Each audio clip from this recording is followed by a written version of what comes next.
최근에 미국의 CPI 지수 얘기 나오고 그다음에 금리 지금 동결하고 이런 것들로 인해서 예전보다는 거시경제에 대해서 관심이 있는 분들이 참 많아졌습니다. 근데 평상시에 거시경제에 대해서 신경 써본 적이 있었나요? 시장이 애매하기 때문에 아마도 이거와 연관되는 각종 변수들, 지표 등을 보면서 판단하고자 하는, 그러니까 미래가 불확실하다는 생각 때문에 그런 부분들이 있으실 거라는 생각이 드는데요. 저도 역시 예전부터 또 뭐 금융기관에서 근무를 했었던 경험도 있었고 여러 가지 생각을 하고 그 당시 상황을 봤지만 그 순간순간의 미시적인 부분을 가지고 먼 미래를 예측하기는 좀 어렵습니다. 그냥 지금 현재 상황을 보게 되면 저는 개인적으로 이렇게 생각을 하게 되는 것 같아요. 직전에 워낙 버블이라고 표현했을 정도로 많이 올랐다라고 하는 게 맞는지는 잘 모르겠지만 정말 많이 올랐던 부분, 그로 인해서 많은 사람들이 나름대로는 대출을 받아서 수익을 극대화하기 위해서 덤벼들었던, 그러다 보니까 미래에 있는 수요를 현재까지 끌어오게 되는 이런 경우가 발생되게 되면 항상 그 이후의 시장들은 불안과 같은 현상들이 만들어지죠. 자, 이렇게 불안과 같은 현상들이 만들어지게 되었을 때 이것들을 해결하기 위해서 다양한 일들이 만들어지게 되고 다양한 시장 상황에 대해서 우리들이 관심을 갖게 되는 것 같습니다. 자, 어느 정도 이런 부분들이 있기 때문에 지금 경기도 별로 좋지 않다고 하고 지방시장 별로 좋지 않고 서울시장 지금 좀 위축된 모습을 보이고 있고 이렇기 때문에 여러분들이 뭐 거시경제는 살아날지 안 할지 이런 것들이 궁금해서 그러실 텐데요. 중요한 거는 영끌하지 않고 조금 여유 있게 대처를 하셨던 분들이 지금 대응하기 상당히 편하실 거고 그렇지 않은 분들이 상당히 지금 힘든 상황일 거다. 어떻게 보면 지금은 다시 한번 어려운 상황에 돌아와서 시장이 재편되는 과정이다. 이렇게 생각을 하시는 게 맞을 것 같습니다. 그래서 너무 큰 욕심을 부리거나 그래서 이번 거시경제가 금리가 변동되면 뭐 예를 들어 금리가 하락되면 뭐 부동산이 오를까? 너무 급하게 접근하지 마시고요. 조금 길게 보는 그런 투자 방법들을 생각하시는 게 좋을 것 같다. 바로 이 부분들을 얘기하는 게 제가 이 부동산 노포 시간에서 항상 말씀을 드리는 거고요. 최근 들어서 제가 다른 곳에 출연을 해서 얘기를 하다 보니까 거기 썸네일이 제가 완전히 하락론자처럼 보이더라고요. 근데 여기서 다시 한번 말씀을 드리지만 저는 하락론자가 아닙니다. 장기적으로 우상향론자 또는 긍정론자인데 한 가지 다른 것들은 단기적인 부침들이 존재할 수 있다는 것들을 알고 있기 때문에 이 부분들에 대해서 경고하는 것이다. 이렇게 생각하는 게 조금 더 맞지 않을까라는 생각을 해요. 저는 장기적인 우상향론자인데 왜 자꾸 요즘 저를 보시는 분들이 하락론자라고 표현하는지는 잘 모르겠어요. 리소님께서 전 사이클론자라고 표현해 주셨는데 어떻게 보면 저도 그렇게 표현하는 게 맞을 수도 있겠네요. 초호기님은 저는, 불용님은 하락론자가 아니라 흐름론자. 그것도 맞는 표현인 것 같습니다. 사이클이 결국에는 흐름을 말하는 거니까 저는 그래서 오늘 얘기하고자 하는 제 제목이 월세 시장의 강세, 앞으로 예상되는 시장의 모습 뭐 이런 것들을 가지고 오늘 얘기를 하려고 할 건데요. 일단 그 전에 오늘 시장 상황, 지난 한 주 동안의 시장 상황을 보면서 이런저런 얘기를 한번 나눠보는 그런 시간을 갖도록 하겠습니다. 자, 그런데 지난주에 나왔던 기사를 보니까 되게 이것저것 다양한 기사들이 되게 많이 나왔던 것 같아요. 그래서 제가 제목에 썸네일에 올려드렸던 월세 시장과 관련된 이야기는 조금 뒤쪽으로 미루고 지난주에 보여줬던 일반적인 그 시장의 모습, 몇 가지 모습을 가지고 한번 이야기를 좀 해보도록 하겠습니다. 자, 지난주 나왔던 얘기 중에 하나가 가장 대표적인 얘기, 청약시장 개편, 줍줍 아무나 못한다. 자, 이런 얘기가 나왔었죠. 실제로 얼마 전에 송파 아파트 6억이나 싸다, 부동산 커뮤니티 들썩, 거여동에 있는 아파트가 실제 시세 대비 굉장히 싸다, 6억이나 싸다 이래서 여러분들이 많이 줍줍을 하겠다라는 생각을 하고 있고요. 지금 분양가 상한제라고 해서 나오는 그 아파트들 중에서 입지가 괜찮은 곳들이 이런 것들이 나와서 줍줍을 하려고 하는데 이것들을 개편하겠다라는 얘기가 나온 겁니다. 집 있는 사람은 빠져라. 로또 무순위 청약, 이제 무주택자만 신청된다. 즉 너희들 집 가지고 있는데 왜 나서니? 무주택자들한테 기회를 주겠다. 자, 결국 과열 양상들이 보여지니까 자격을 강화하겠다는 거고 이 과열 양상이 만들어지는 것들이 왜 그런가를 생각을 해보게 되면 여러분들이 지금 그다지 먹을 게 없기 때문에 이쪽에 집중되는 모습들, 뭐든지 이것도 하나의 쏠림 현상 또는 풍선 효과처럼 생각하실 수가 있을 것 같은데요. 이런 것들이 지금 계속 진행되는 모습을 보면서 정부가 꾸려고 한다라는 얘기가 되겠죠. 자, 줍줍에 대해서 무순위 청약, 무주택 거주지 요건 만든다. 자, 이러면서 뭐 얘기가 나오고 있는 것들 때문에 설왕설래하는 얘기가 있는 건데요. 이 얘기를 보면서 줍줍을 막는다? 자, 어떤 느낌이 드시나요? 저는 일단 이 줍줍에 대해서 얘기를 하는 거를 떠나서 일단 정부가 보는 관점, 정부가 향후 이제 2025년도에 초반부에 들어왔으니까 앞으로 이 시장의 모습을 볼 때는 앞으로 1년 정도, 최소한 1년 정도는 여러분들이 아무래도 이 아파트는 주로 서울과 수도권, 그중에서도 서울을 기반으로 얘기가 될 수밖에 없잖아요. 이 동네에 투자하는 것을 별로 좋아하지 않는다라고 생각하는 게 맞을 겁니다. 장기적으로 서울이 우상향하든 양극화가 되든 그거는 이제 장기적인 포지션의 모습이고요. 단기적으로는 지금 그러지 않아도 작년에 대출 규제 강화를 통해서 서울에 똘똘한 한 채에 대한 투자 심리를 눌러놓은 데다가 이것으로 인해서 풍선 효과가 발생하고 쏠림 효과가 발생하는 이 현상까지도 아예 막아버리겠다라는 생각들을 지금 정부가 하고 있다는 얘기가 되겠죠. 그 얘기는 작년에 정부 정책과 함께 연속성 있게 지금 대책을 만들어 가겠다는 얘기가 됩니다.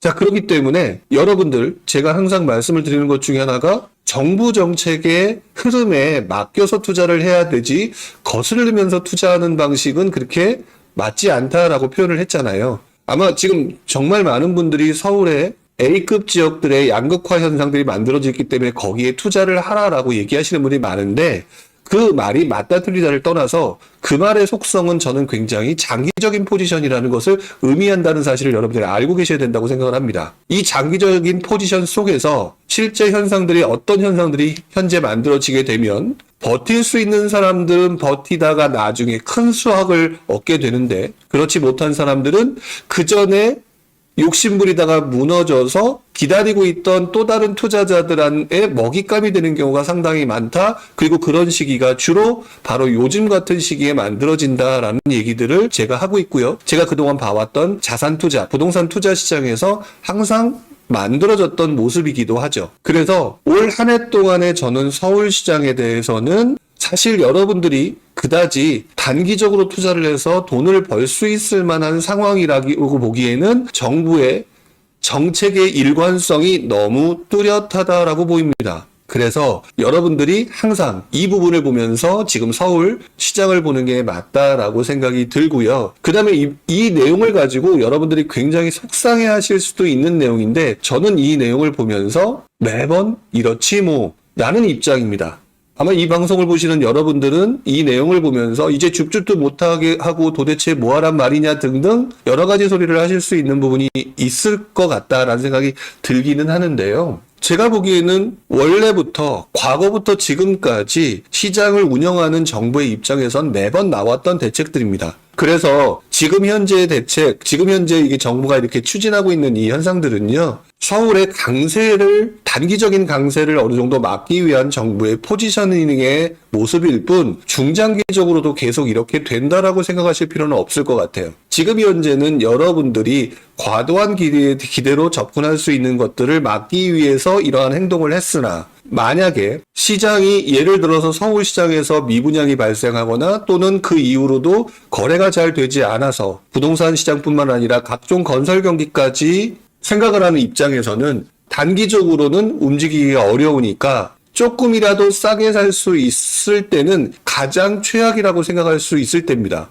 그렇기 때문에 지금 단기적인 시장의 분위기가 좋지 않으니 이 상황을 이해한 상태에서 투자자들 또는 실제 보유자들이 밖에 던지는 급매물이라든지 이런 것들을 최대한 어떻게 하면 싸게 살 수 있을까? 이런 부분들을 조금 생각하면서 접근해야 된다는 거죠. 그런데 제가 이 부분을 계속 말씀드리는 가장 큰 이유는 제가 이것들을 얘기하게 되면은요, 저 친구는 서울 사지 말라고 한다. 이게 단정적으로 표현하시는 경우가 상당히 많아요. 제가 표현하는 건 딱 하나입니다. 중장기적으로는 당연히 서울에 다른 지역과 비교해서 양극화가 나타나는 현상들은 분명히 동일하다고 보여지나 지금 현상 같은 경우는 오히려 여기서 무너지거나 다치는 사람들이 발생할 소지가 있으니 투자자 입장에서는 또는 서울에서 살아야 되는 실수자 입장에서는 싸게 살 수 있는 좋은 기회가 만들어지는 시장이다. 그렇기 때문에 전략을 세우고 접근하시는 게 맞다라고 생각이 들고요. 이번 청약시장의 개편은 단기적인 정부의 방향성을 보여준 것일 뿐 여러분들이 지금 부동산 투자, 서울 투자에 대해 부정적이거나 앞으로 줍줍을 못한다? 이렇게는 생각하실 필요가 없을 것 같다라고 생각이 듭니다. 자, 초호기님, 작년 상반기 영끌한 사람들은 언제쯤 물건을 내놓을까요? 라고 얘기하셨는데, 이것을 알면 무당이죠. 그렇게 알기는 어려운 것 같아요. 근데 예전에 2009년도부터 2012년도까지의 상황을 보게 되면은요, 이런 흐름이 있었던 것 같습니다. 언제다라고 하는 상황을 정확히 이해하기는 어려워요. 그런데 당시에 어떤 부분이 일어났었냐라고 생각을 해보면은요, 2009년에 어느 정도 상승을 하다가 주춤을 했고, 또 그 이후에 기대 심리에 따라서 떨어졌던 서울 부동산 시장이 강남과 강남 재건축을 기준으로 해서 또 올랐습니다. 그러다가 또다시 규제라든지 기타 여러 가지 해결기미가 보여지지 않으니까 또 떨어지고, 그러다가 또다시 시장이 조금 기대 심리에 따라서 또다시 오르다가 또 떨어지고, 이런 것들이 2010년, 2011년, 2012년까지 계속 되어 왔었거든요. 그러다가 2012년 당시에 대내적인 부분, 그러니까 대내적인 부분에서는 이거 몇 년에 걸쳐서 계속 이렇게 해도 뭐 오르지 않으니까 사람 미치는 거죠. 이자는 계속 내느냐고 힘들어 죽겠고, 여기다가 대외적으로도 그 당시 뭐 여러분도 잘 아시겠지만 유럽발 경제위기 이런 것들이 계속 닥치고 있었잖아요. 이러면서 사람들의 심리가 무너지는 상황이 만들어질 때 견디기 힘들었던 사람들이 물건을 던지는 현상들이 만들어지더라고요. 근데 이것들을 언제 될까요? 라고 얘기를 한다고 맞출 수가 있을까요? 그거는 좀 아닌 것 같습니다. 최악의 상황을 제가 말씀을 드리고 있는 거지만 제 얘기를 조금 오해하시는 분 중에 또 하나가 뭐냐면, 제가 얘기하는 부분이 서울이 조금 좋지 않을 거다, 오히려 오르기는 좀 애매할 거다라고 말씀드리는 건 단기고, 그렇기 때문에 또 받아들이는 분이 폭락인 것처럼 받아들이고 있는데, 폭락이라고 하는 부분이 전체 시장의 모습으로 나타나는 게 아니라 일반적인 영끌했던 사람 몇몇 사람들이 무너지면서 나타나는 몇 가지 가격의 급락 현상들이라고 보시는 게 맞아요. 전반적으로는 크게 떨어지지 않을 가능성이 높다라고 봅니다. 그런데 제 말을 주변에서 모니터링을 하다 보면 이렇게 느껴지더라고요. 불용이 요즘에 얘기하는 거는 하락 또는 폭락을 얘기하는 것 같더라. 그러니까 기다리다 보면 그렇게 가격이 엄청나게 떨어지면 사야지. 이게 아니라 그런 물건들이 몇 개 나오지 않을 거고, 그것들을 가지고 호들갑 떠는 언론에 의해서 느낌이 그렇게 될 부분이지, 여러분들이 그런 물건들을 사기 위해서는 계속해서 모니터링하고 상황을 지켜보실 필요가 있을 거다. 자, 이렇게 생각을 하는 거죠. 자, 어쨌든 지금 보게 되면 뭐 나름대로 상승론자다, 뭐 흐름론자다 이렇게 얘기를 하고 있지만, 제가 요즘 들어서 단기적으로 굉장히 부정적인 의견들을 내던지고 있는데, 그러다 보니까 철옹성 같았던 서울이 이제 떨어지나라고 하는 부분에 대해서 많은 분들이 걱정하거나 두려워하는 부분들이 있습니다. 여기 보시는 것처럼 서울 아파트 매매가 10억, 전세가 6억이 참 단어 죽이죠. 붕괴란 단어를 정말 많이 봤었는데 실제로 붕괴된 적은 별로 없더라고요. 자, 콧대 높던 강남 집값도 꺾였다. 1억, 2억 낮춘 급매만 8억. 제가 말하는 게 이겁니다. 지금 말씀드리는 것들, 제가 폭락을 얘기하거나 어떤 다른 것들을 얘기하는 것이 아니라 견디기 힘들었던 사람이거나 멘탈 약한 사람들이 던지는 물건들이 나오게 될 것이고, 그것들을 개별적 요인에 따라서 구매하는 사람들이 늘어나는 현상, 이것들이 이제 최근의 시장, 앞으로 단기적인 시장일 가능성이 높다라는 거죠. 자, 이런 식으로 진행이 되다 보니까 지금 서울 같은 곳을 보면서 느낌이 이제는 떨어지나 라는 이런 생각을 하고 있는 것 같습니다.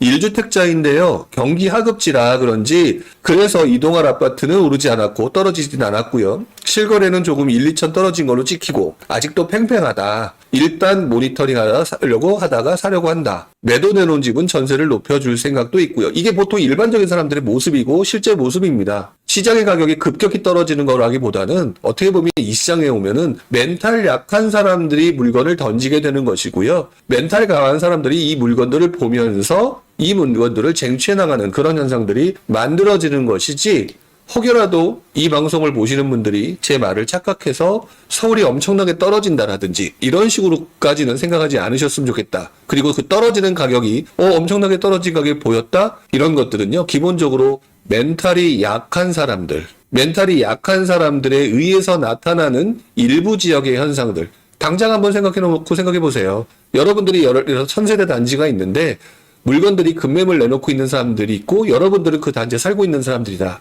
급한 사람들이라면 싸게 내놓겠지만 여러분들이라면 현재 내가 알고 있는 고점, 그 가격, 거래되는 가격 이하로 내놓으실 생각이 있으신가요?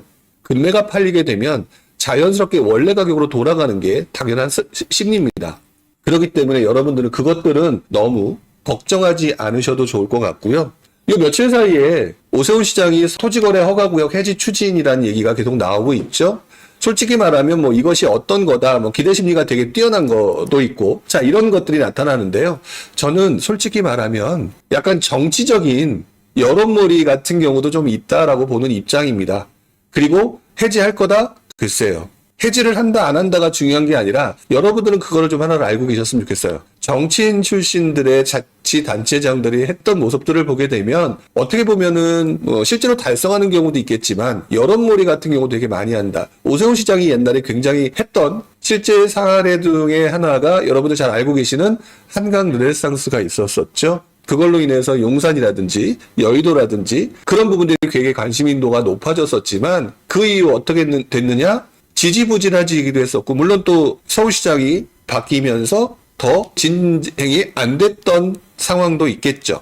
결국 초호기 님이 이런 표현을 해주셨는데 간보기 정도로 생각하시면 될 것 같아요. 그러지 않아도 지금 요즘에 분위기 안 좋죠? 이런 상황에서 심리가 위축돼서 진짜 서울이 더 떨어지게 됐을 때라면 지방자치단체 장도 그렇고 정부도 그렇고 이런 부분들을 굉장히 부담스러워 하실 겁니다. 이렇기 때문에 이런 것들을 좀 한 번쯤 언급해줘야 될 필요도 있을 것 같고요. 그렇기 때문에 지금 토지거래 허가 추진하는 이 내용들을 가지고 하면 당장 어디부터 난리가 나겠습니까? 여기 세 번째 정도 있죠? 5년째 토지거래가 묶였던 잠, 삼, 대, 청 이쪽들이 풀린다는 얘기하니까 자 그렇다면 여러분들이 어떤 행동을 보이겠습니까? 또 이쪽으로 몰려가는 행동 맨 밑에 나오네요. 잠시 엘리트 실거주 안에도 매매될 듯 이런 기대 심리가 발생되면 여러분들 이왕이면 조금 떨어지거나 조금 주춤하는 이 상황에 들어가서 사는 게 좋지 않을까라는 생각을 하게 되지 않을까요? 어떻게 되면 하락을 막게 되는 그런 모습이기도 합니다. 이런 내용들이 하락을 막기 위해서 만들어냈다라든지 이런 음모론에 대해서 너무 천착하실 필요는 없겠지만 가장 중요한 부분은 지금 서울 토지거래 허가구역 해지 추진이라는 것을 보면서 정부 또는 지방자치단체 측에서 하락이라고 하는 부분들을 어느 정도 내버려 두지 않을 것 같다라는 생각과 함께 왜냐하면 이것들이 결국 집값이 오를까봐 문제가 돼서 규제를 했던 것들인데 이것들을 다시 해소를 해주겠다 풀어도 여러분들이 그것들로 인해서 옛날처럼 몰려들 것 같지 않다라고 하는 상황이니까 이것들을 다시 한번 제시를 하는 거고요. 이랬는데 또 사람들이 반발하거나 뭐 하게 되면 약간 간보기 형식으로 그래? 그러면 조금 더 생각해 볼게. 이러면서 뒤로 한 발 물러날 수 있는 거고 이런 식으로 간보기가 왔다 갔다 하면서 대중심리가 바뀌고 이제는 좀 살려야지 라든지 이런 상황이 만들어지면서 명분이 만들어지고 실제 이 대책들이 토지거래 허가구역 해지라든지 이런 것들이 연결되는 겁니다. 만들어지고 발표가 되는 것이죠. 근데 우리는 마음이 너무 급하니까 이런 것들을 보면서 항상 이번에 토지거래 허가구역 해지를 추진한다는데요. 앞으로 어떻게 될까요? 제가 되게 많이 얘기하죠. 무당이 아닌 이상 알 방법이 없다. 저도 궁금하다. 하지만 과거에도 그랬듯이 이러한 현상들은 매번 반복되는 것 같아요. 자, 그래서 지금 현재 나왔던 이런 서울의 토지거래 허가구역 해지 추진 이런 것들이요. 여러분들 솔직히 약간 정치적인 목적도 있고 간보기 목적도 있고 그 당시에 그 테마 이슈를 돌리기 위한 목적도 있고 이렇기 때문에 나오는 그 내용들을 가지고 너무 호들갑을 떨거나 하지 않고 실제로 제대로 진행되고 난 다음에 판단해 보시는 게 맞지 않을까 싶습니다. 당장 얼마 전에 여러분 기억나시나요? 김포에 서울 편입이라고 하는 기사들이 막 나오면서 한동안 이슈가 됐었는데 어떠세요? 지금 그런 말 나오나요? 그래서 만약 그때 누군가가 서울에 편입을 생각하고 김포에 들어갔다. 지금 생각해보면 낙동강 오리알이 된 상황이 될 수도 있는 거란 말이죠. 정부와 지방자치단체에서 던지는 내용에 대해서는 그럴 가능성에 대해서 먼저 여러분들이 설왕설래하기보다는 가능하면 되고 난 다음에 그 이후에 실제 확정되고 난 다음에 어떻게 할 거를 고민하는 게 맞지 그 이전부터 여러분들이 흔히 말하는 설레발을 치는 것은 좀 아닌 것 같다. 이런 생각을 해봅니다.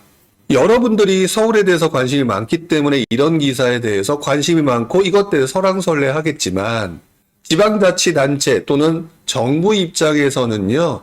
그 중에서 제일 심각한 데부터 인공호흡을 해야 되는 게 맞겠죠. 그런데 여러분들도 상식적으로 너무 잘 알고 계십니다. 당연히 서울보다 지방이 심각하다는 것. 오늘 제가 준비했던 이 기사들은 이미 여러분들이 지난 몇 주 동안 계속 보셨던 것들이기 때문에 이 내용에 대해서는 조금 간단하게 스킵을 하고 넘어가도록 하겠습니다. 단지 여러분들이 기억하셔야 될 것들은 지금 여러분들이 서울에 관심이 높고 모든 것에 집중되어 있으니까 자꾸 그쪽을 위주로 여러분들이 보고 계신 것이지만 정부 입장에서 살려야 되고 시장이 안정적으로 운영이 되기 위해서는 오히려 서울보다는 지방의 가능성이 좀 더 높아 보이는 게 현실인 것 같아요. 지금 보시는 것처럼 이렇게 건설사들은 문을 닫은 곳이 많고 미수금 공포가 있다라고 하고 일감 일자리가 없다? 이거는 결국 GDP의, GNI의 문제이기도 하기 때문에 이런 부분들을 생각하면 미치는 거죠.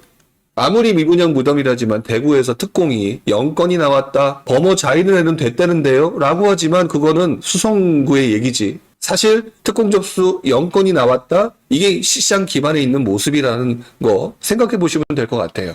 자, 거기다가 지난주 말씀드렸기 때문에 간단하게 넘어간다라고 말씀을 좀 드렸는데, 여러분들 지방 규제가 완화가 되고 있지만 되게 많은 분들이 지금 뭐가 된다는 건데? 라는 생각을 하시는 분들이 많을 겁니다.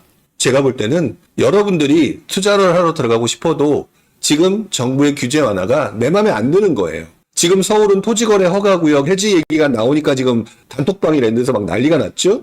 근데 이 기사를 보셔서 아시겠지만 지방에 대해서 어쨌든 얘기가 나오는 게 서울보다 훨씬 더 많습니다. 당장 지방주택을 지금 인공호흡해야 된다는 얘기, 그 다음에 여러분들 잘 알고 계시는 것처럼 준공업 미분양, 그 다음에 금액대를 더 늘려가면서 취득세 중과를 풀거나 종부세 특례를 완화한다라고 얘기를 했다.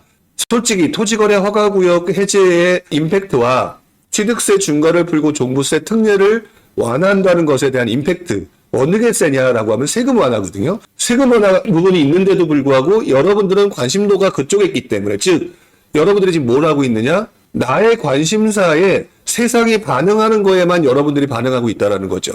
근데 실제 시장에서 일어나는 모습들을 보게 되면 지금 보여지는 것처럼 지방규제 완화 쪽이 조금 더 임팩트가 커요. 단지 여러분들이 입맛에 맞지 않을 뿐이에요. 자, 한번 보도록 하겠습니다. 올 초부터 준공업 미분양과 함께 그 다음에 취득세와 관련된 조건들 있죠. 취득세 관련된 조건들을 조금 더 완화시키고 공시지가 뭐 1억 원이었는데 2억 원도 늘렸다든 이런 거 있었잖아요. 이런 것들 만들면서 완화를 시켜주고 있고요. 단지 여러분들이 지금 조금 관심이 없을 뿐이에요. 왜? 그거 말고도 해결해 줄 게 많고 그래야만이 들어갈 수 있는데 이 정도 가지고는 상관이 없다는 거죠. 자, 이렇게 시장이 지방장이 움직임이 없다 보니까 정부가 지금 바로 어저께인가요? 그저께인가 기사가 나왔습니다. 세 번째 기사인데요. 지방은 곳곳이 유령 아파트, 정부가 준공업 미분양 주택을 사들인다. 여러분들 보고 사라고 했더니 안 사네? 그럼 뭘 한다? 정부가 내가 먼저 사겠다라는 액션을 취하는 거죠. 사실 제대로 풀려면 민간한테도 풀어야 되고 민간한테도 혜택을 줘야 되는데 일단 정부가 먼저 한다. 민간까지 다 풀어버리게 되면 다 풀리는 느낌이잖아요. 그럼 여러분들이 몰려들게 되면 또다시 지방장이 들썩들썩할 수 있다는 것을 정부가 이미 경험적으로 알고 있는 거예요. 그래서 어떤 곳이든지 규제가 풀리게 되면은요, 첫 번째는 내게 이 정도만 풀어줘 라고 하는 부분 풀고, 두 번째로는 내가 해결해 줄게 라고 해서 공공 부분부터 해결을 하려고 하는 모습을 보입니다. 지금 공공 부분부터 해결하려고 하는 모습이 드디어 나오기 시작했던 것이죠. 자, 지방 미분양 1.5만 채 혈세 매입, 세금으로 매입한다는 얘기, 공공 부분이잖아요. 업계 다문의 감비래. 근데 이거 가지고 살아날 수 있을까? 결국에는 이런 부분들이 지나게 되면 당장 밑에서 두 번째 기사 보면 뭐라고 나와요? 불 꺼진 지방 아파트 1.5만 채, 취득세 종부세 완화 효과가 미미하다. 이 얘기는 뭐예요? 그러니까 민간까지 풀어 라고 하는 압박이라고 볼 수도 있는 거고 분위기를 말씀드릴 수 있는 거고 정부가 공공 부분까지 해결했는데 그렇지 못했다? 그러면 결국에는 민간을 풀 수밖에 없는 또는 풀어야 하는 명분들을 만들어주면서 그 다음에 완화가 흔히 말하는 우리가 원하는 지금은 내 마음에 안 드는데 우리가 원하는 완화가 만들어지면서 우리들 실수요자들 또는 투자 수요들이 들어가면서 시장을 바꾸게 되는 것입니다.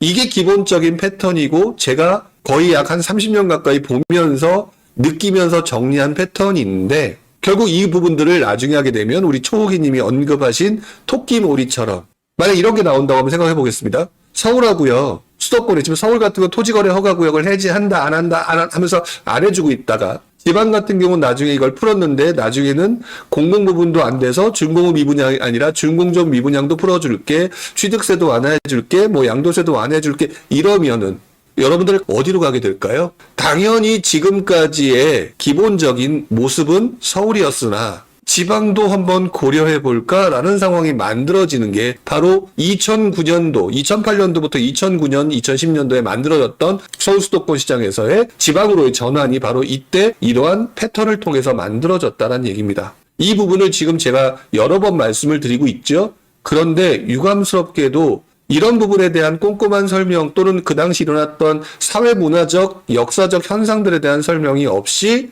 전세 가격이 올라가니까 집값이 올랐다. 그 당시 지방의 전세 가격이 올라가서 갭투자자들이 투자했던 이런 것들이 보게 되면은요. 그 전제가 2008년과 2009년에 지방주택 정상화 및 활성화 대책이 전제에 깔려 있었기 때문에 실수요자와 투자자들이 움직이면서 만들어졌던 현상, 그것만 보고 지금 전세 가격 상승과 매매 가격 상승으로 이어지는 것들만 얘기하는 거라는 거죠. 지금 제가 작년 말부터 올해 상반기까지 이어지면서 지방에 대한 얘기들을 계속하고 있습니다. 그것도 원래는 제가 천천히 할 생각이었는데 여러분들이 제가 그때 지방의 전세가를 높아서 들어가려고 한다 이런 얘기들을 하게 돼서 제가 막 반발했었잖아요. 그런 짓 해서는 절대 안 된다. 그렇기 때문에 많은 분들이 또 저한테 뭐라고 했었냐면 부영은 지방 되게 부정적이야. 이런 얘기를 하면서 또 착각을 하는 모습들이 나오기 때문에 제가 여러분들한테 다시 한번 이것들을 좀 꼼꼼하게 설명을 드리는 겁니다. 결국에는 지방이라고 하는 부분들에 대한 물량 부족이라는 게 앞으로 계속 이어질 것이고요. 이 과정에서 지금 현재 사실상 뭐 제가 예전에 2009년 8년 이때 경험했던 지방주택의 약 한 10여만 채 정도 됐던 미분양 물량에 비하면 택도 없어요. 그래서 정부가 그때처럼 이렇게 적극적으로 할까라는 심리도 생각도 있습니다만 중요한 거는 정부가 이런 방식으로 풀어나가면서 어차피 벡터님께서 지방 대부분 물량이 없다는 표현을 지금 쓰셨거든요. 그렇게 됐을 때 집값부터 오른다? 아니죠. 전세 가격부터 불안해지기 시작하는, 그러면서 사람들의 심리가 그냥 살까? 라는 것들이 만들어지게 되는 거, 이 팩트를 한번 지켜보셨으면 좋겠다. 자, 이런 말씀을 좀 드립니다.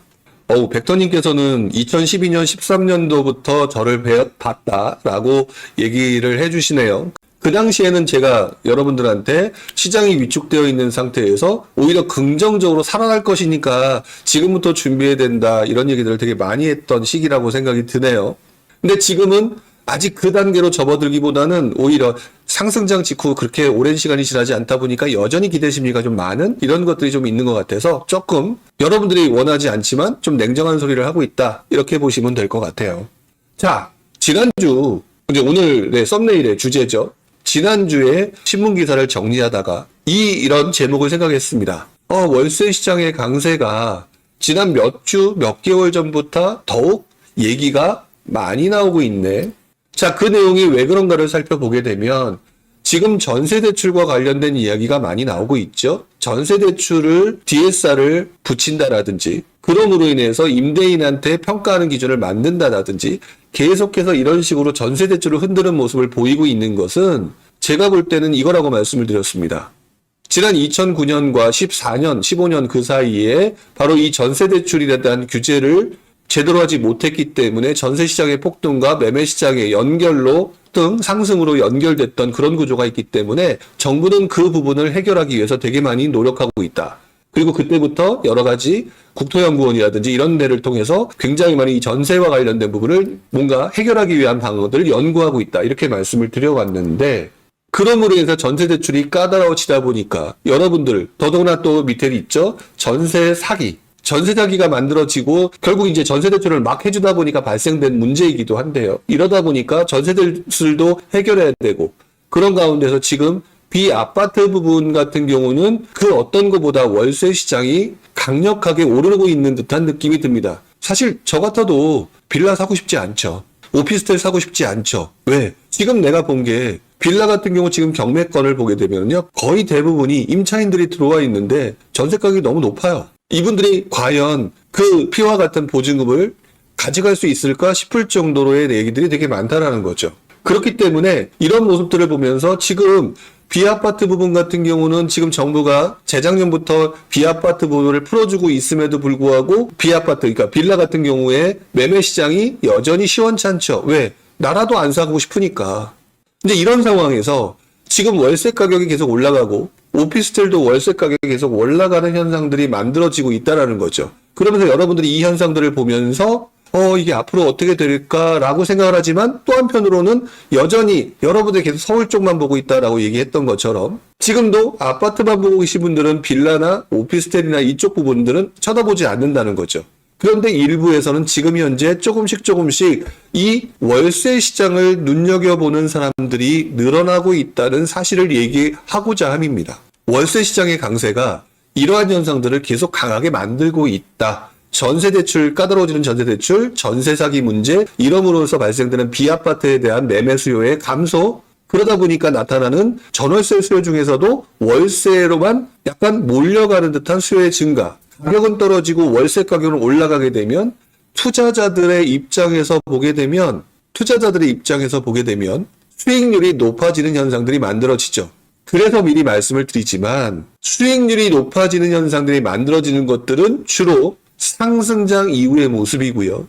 상승장 이후에 시장이 조금 침체되는 듯한 모습이 만들어지게 되면 수익형 투자에 대한 관심도가 늘어나게 된다라고 제 책 2권 있죠. 부동산 투자 이렇게 쉬웠어. 그 다음에 부동산 상승 신호, 하락 신호에서 여러 번 말씀을 드렸는데 그렇게 말씀을 드렸음에도 불구하고 여러분들이 관심을 안 보인단 말이에요. 즉 시장이 상승장이 꺾이고 나면 침체장과 약간 주춤하는 장이 오면서 수익형 물건에 관심을 갖는 시장이 온다라고 얘기를 했는데 의외로 여전히 여러분들은 바뀌지 않아요. 그래도 아파트가 최고지. 지금 서울이 최고지. 하는 여러분들의 모습이 일반인들의 공통적으로 나타나는 패턴이다라는 사실도 얘기하는 겁니다. 그래서 허접하게 잘 모르면서 오피스텔이나 빌라에 투자 시장에 들어가는 거는 반대다라고 말씀을 여러 번 드려옵니다. 왜? 시장의 사이클이 짧아요. 아파트는 선호도가 높기 때문에 길기 때문에 어설프게 들어가면 물린다라고 제가 표현을 하는 건데 자 지금 이 월세 시장의 강세가 나타나잖아요. 그러면 어떤 현상이 나타날 거라고 생각이 드시나요? 자 보시게 되면 2024년도 모습을 보여주고 있습니다. 여러분들 거의 대부분 관심은 없는데 아파트보다는 비아파트, 지난해 연립과 오피스텔의 월세 거래는 증가하고 있죠.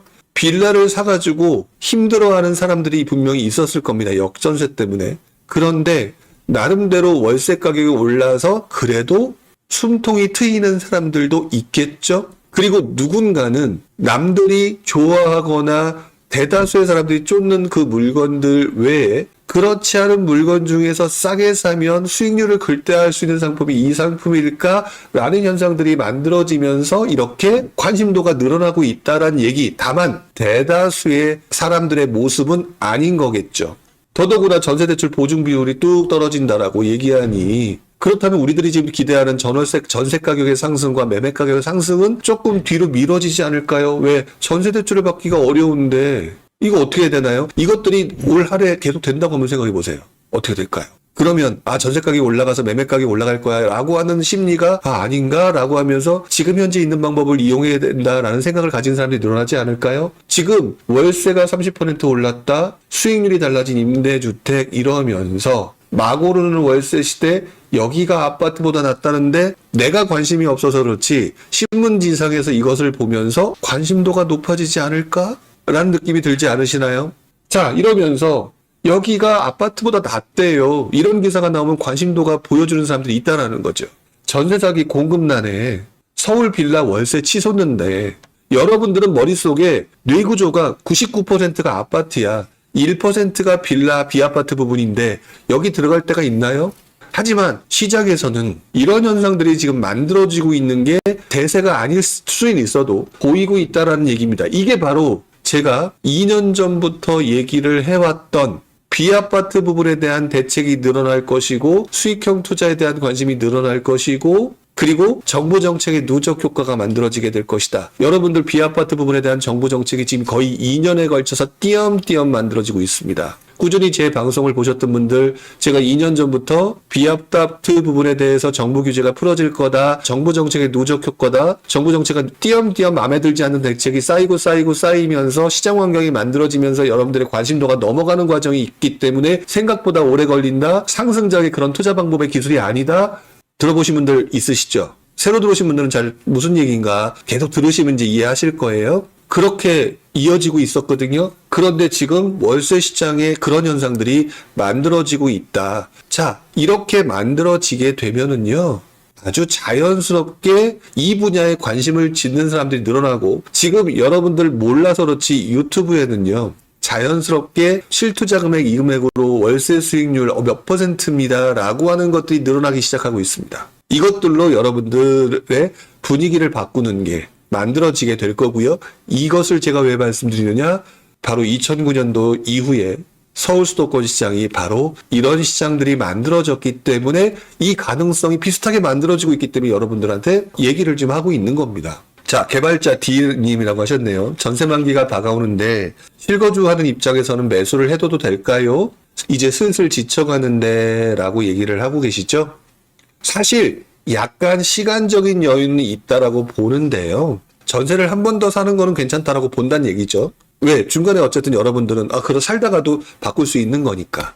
그런데 월세 지금 얘기하고 있지만 월세 상승이 계속 더 어느 정도 심화되면 결국 전세 가격이 올라갈 수밖에 없는 구조로 만들어질 거고, 결국 그게 여러분들을 또 마음을 아프게 할 거기 때문에 전세의 뒤통수를 맞는 것보다는 차라리 속편하게 매수하시는 게 낫다라고 저는 생각하는 입장입니다.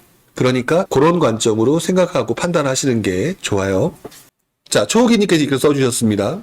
시세 차익이 어려우니 서서히 수익률 시장으로 가는군요 라고 좀 표현해 주셨거든요. 네, 가게 되는 건데 대세 시장이 아닐지는 몰라도 투자 시장은 이렇게 다변화하면서 수익을 낼 수 있는 곳으로 사람들이 니치 시장, 틈새 시장이라고 하죠. 이것들로 넘어가는 상황이 만들어진다는 거예요. 그렇다면 여러분들 옛날 모습을 다시 한번 보실 필요가 있지 않을까요? 도대체 불용이란 친구는 뭘 받길래 이런 소리를 하고 있느냐. 과거 B아파트 부문의 인기 상황을 제가 날짜를 적어서 보여드리는, 이게 실제 여러분들 네이버에서 찾으시면 찾을 수 있는 기사들이고 뉴스, 이건 다 동영상들이에요. 거의 다. 나중에 보시고 찾아서 직접 한번 쳐보시면 됩니다. 자, 보게 되면 당시 2009년 상반기에 아파트 가격이 엄청나게 오르고 강남 재건축 엄청나게 오르게 되면서 DTI 규제를 했다. 그게 2009년 9월이라고 제가 분명히 여러 번 거쳐서 얘기를 했습니다. 자, 그리고 난 다음에 10월이 되니까요, 갑자기 분위기가 급반전을 합니다. 물론 지금과 그때 상황이 똑같지가 않기 때문에 지금 대책을 근간으로 생각하시면 안 돼요. 그랬는데 이 DTI 규제를 막 급하게 만들었는지는 잘 모르겠지만, 그러다 보니까 이때 무슨 현상이 있어났느냐? 오피스텔이 DTI 규제에서 빠져 있었던 겁니다.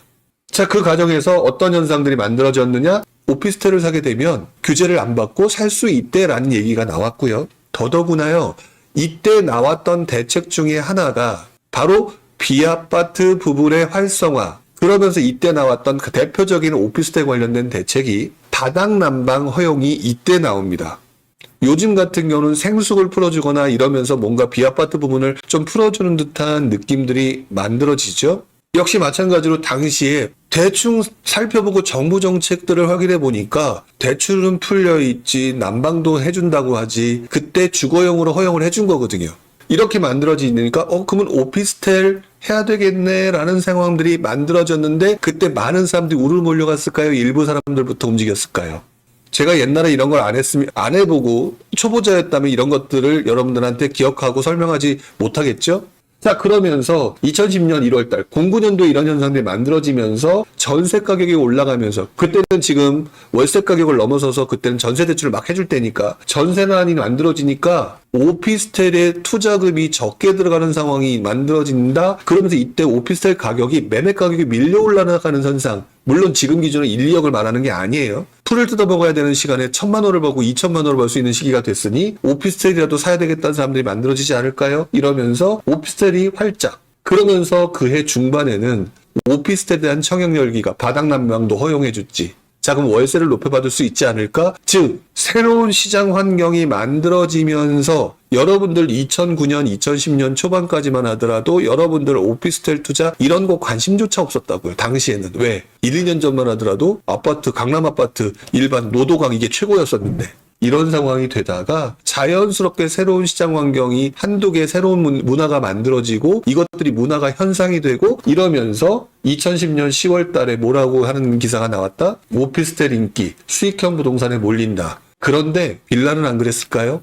자, 벡터님께서 지난장 경매로 오피 받아서 월세 투자했어요 라고 얘기하셨지만, 그 당시에 빌라도 사람들이 낙찰받아서 월세 투자하신 분들이 되게 많았습니다. 그때 그래서 많은 분들이 그 당시 성공 사례, 발표담 후기 이런 걸로 해서 인천 빌라 상대적으로 싸게 살 수 있는 이런 것들 되게 많이 나왔었죠. 자, 옛날에 이런 사실이 있었다는 사실을 과연 지금 몇 명이나 알고 계실까요?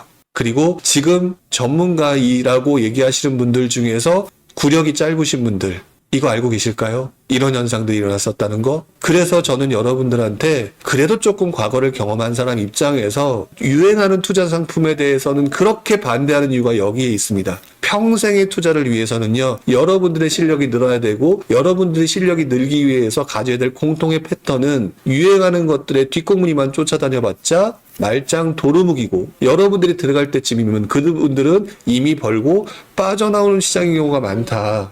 그런 관점으로 지금 제가 서울도 지금 당장은 먹을 게 없습니다라고 얘기를 하는 겁니다. 저는 한결같이 변함없이 똑같은 관점으로 얘기를 하고 있어요. 자, 이렇게 되니까 오피스텔 인기가 엄청나게 나왔었죠. 그러면서 여기 보시면 2011년도로 넘어옵니다. 2011년도에 넘어오면서 지금은 오피스텔이 대세라는 기사가 나오죠. 그런데 이때 얘기가 나오죠. 공급 과잉, 투자주의. 뭐든지 인기가 오게 되면 몰려들면서 과열이 되면서 공급 과잉이 만들어지는 현상들이 나타나서 나중에 어떻게 될까요? 폭망하는 경우가 만들어지게 되겠죠. 물론 2011년에 이런 기사가 나왔지만 그 이후에 이런 것들이 제대로 분위기가 바뀐 거는 2012년, 13년도 그리고 빌라 같은 경우는 2014년도까지 공급 과잉이 문제가 만들어지면서 상당히 애를 먹습니다. 즉 시장은 제가 맨날 요즘 들어서 많이 얘기하는 물구필반의 법칙. 흥하면 쇠하고 쇠하면 흥하다라는 것들이 계속 반복돼 왔다는 것들을 계속해서 봐왔다는 겁니다. 그러니 여러분들한테 얘기를 하는 것이죠. 자, 어쨌든 여러분들한테 꼭 드리고 싶은 말씀은 이건 거예요. 지금 월세 시장의 강세가 만들어지고 있잖아요. 그럼에도 불구하고 여러분들은 쳐다보지 않는, 왜? 지금까지 오른 적이 없었거든. 내가 아는 한. 이라고 하는 내 자신의 잣대로 시장을 보고 있는데요. 저는 오히려 지금 잘 오르지도 않고 사람들이 잘 팔리거나 매매도가 되지 않는 그런 것보다 또 다른 시장을 잠시 살펴보고 분석해보는, 그러면서 여러분들의 실력과 시야를 넓혀보는 것도 도움이 된다. 그냥은 못할 테니까 제가 옛날에 이 과거 시대의 이 모습, 지금 보여드리는 이 모습을 보이면서 옛날 선배들, 그래봤자 여러분들하고 동시대에 살고 있는 분들인데 여러분들의 사고방식과 다를 게 뭐가 있겠습니까? 지금 현재 월세 시장의 강세를 여러분들은 어떻게 보시는지 모르겠습니다. 월세 시장의 강세가 예전보다 좀 더 뚜렷하게, 예전하고 좀 다른 게 정부의 규제, 전세 대출의 강화, 그 다음에 전세 사기의 고통, 자, 이런 것들의 부작용들로 인해서 여러분들이 차라리 집을 사지 못하게 된다면 월세로 간다라고 하는 모습들이 만들어지고 있고요. 그래서 이 월세 시장이 올라가면서 이것들을 이용하는 사람들이 만들어질 수밖에 없는 시장 상황이 만들어지고 있다. 이게 시장 환경의 변화죠. 이 시장 환경의 변화라고 한다면 저는 그렇게 생각을 합니다. 여러분들이 자꾸 투자자로서 경험도 없고 능력도 없고 지식도 없으면서 한 방에 1억, 2억, 10억을 벌려고 하는 게 중요한 게 아니라 이런 시장을 보면서 나 자신의 투자 능력과 투자 시야를 넓히려고 알아보고 돌아다녀 보는 것은 또 어떨지. 그리고 과거의 선배들, 이 수익형 투자를 했던 선배들은 어떻게 움직였는지 이런 것들을 보게 되면은요.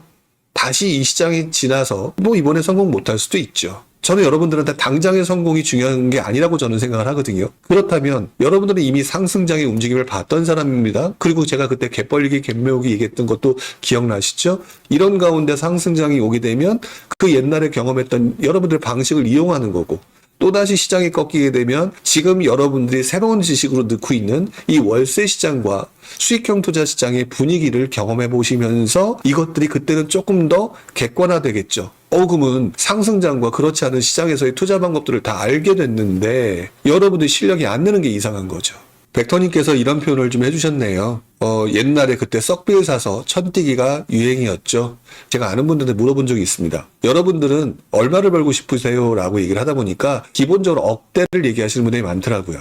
그럼 왜 그러느냐? 얼마 전께 그걸 버는 사람들을 봤으니까. 그런데 시장 환경이 바뀌면 여러분이 바뀌어야 된다고 제가 말씀을 드리죠. 그랬을 때 사자도 배고프면 고기를 먹다가 고기가 없으면 풀을 뜯어 먹어야 되는 상황이 만들어질 수 있다. 그것들 때문에 그 시장이 이어지면서 아까 말씀드렸던 천뛰기 시장이 만들어졌던 거죠. 상승장에는 이렇게 고생을 해가지고 분양권 투자를 해서 몇 억을 먹는데 지금도 여전히 분양권 상한제 이런 것들 때문에 뭐 6억 이상을 뭐 차익을 낼 수 있다 이런 게 보이시죠? 그런데 경쟁률이 과연 나한테 도움이 될까요? 사실상 내가 불가능한 일을 하겠다는 얘기랑 다를 게 없습니다. 그렇다면 여러분들은 본인의 실력과 시야를 넓히기 위해서 이렇게 바뀌는 시장 환경을 이용한 투자 방법도 한 번쯤 생각해 보시고 알아보시는 것도 꽤 괜찮다라는 것이죠. 여러분들의 시야를 그다음에 시각을 넓혀드려야만이 여러분들이 어느 정도 시장이 돌아가는 메커니즘을 이해할 수 있을 거라는 생각을 좀 해봅니다.